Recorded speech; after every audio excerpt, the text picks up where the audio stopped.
नहीं समझना पैदा रोजा पे ता खुची पाउंदा मेरी तुहानू तो पता तबीयत ही इंज दी है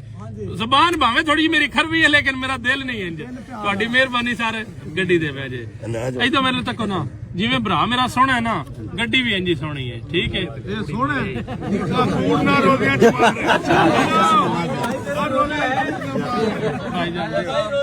ਓ ਯਾਰ ਹੁਣ ਮੇਰੇ ਕੋ ਕੁਸ਼ਾਮਤ ਤੇ ਕਰਨ ਗੱਲ ਨਾ ਨਵੀਦ ਭਾਈ जे को खुशामद बरामद करनी है तो यार ता ही उसको थोड़ी लचक बनानी है कि सर दियो और तुसी ना गुस्सा कर दिया मेरी खुशामद में करता गुस्सा ते मैं करदा ही नहीं सर मैं गड्डी यस नो करके ना दे छड़ीए ते बोलना नहीं ਤੁਹਾਡੀ ਮਿਹਰਬਾਨੀ भाईजान आ गड्डी लिखने वाली किदे की ताई अम्मी साडी ताई अम्मी पूरे 53 लाख की गड्डी लिखवा लिख छड़ो